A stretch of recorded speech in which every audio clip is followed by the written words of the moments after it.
I was an undergraduate here, and one of the courses that inspired me and got me into doing a doctorate was a course about desert environments and about environmental change.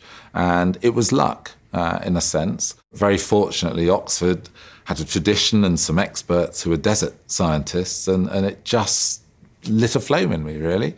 And I was offered a doctorate working in southern Africa, looking at the extensions in the past of the Kalahari Desert. And one thing led to another, and I've never stopped. I have left the Kalahari. I've worked in plenty of other deserts as well.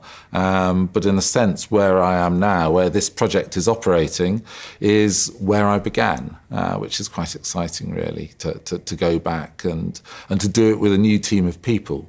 So I very much believe that research is a team activity. Doing my doctorate was very much an individual thing, but most science questions now are best answered with a team of people, bringing different expertise to the table. And this project very much does that.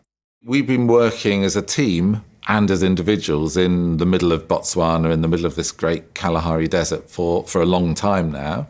And we've had a whole series of different research projects looking at long-term climate change, looking at landscape evolution, but not looking at people and early people in the environment. And what our work has mainly focused on is reconstructing the long environmental history of this part of the world over the last 250,000 years or so, the later part of the quaternary period.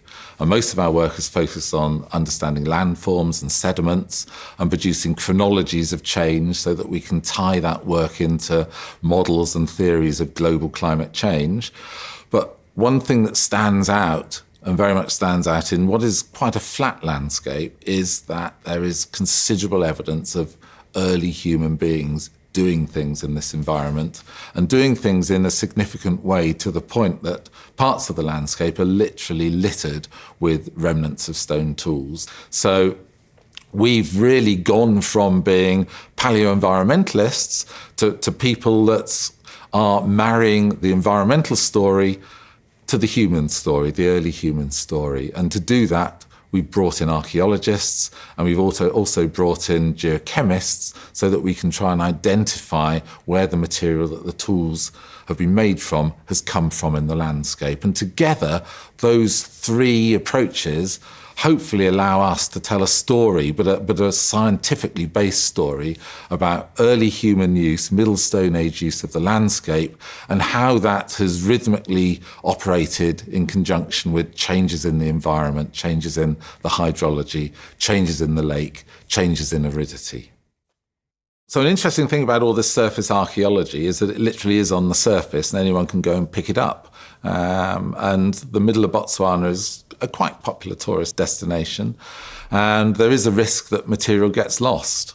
So we're working with the National Museum of Botswana, with local tourism operators, and ideally with local communities, to try and develop an understanding of the value of the material and why it's worth preserving and what it represents in terms of cultural heritage, so that it doesn't disappear over time and is lost for future generations. It's very much part of the landscape, and it should remain part of the landscape. The project has a science basis, but it's also trying to be impactful as well in terms of wider issues about responsible archaeology, responsible tourism, and really building a knowledge base about the human evolution and use of that environment.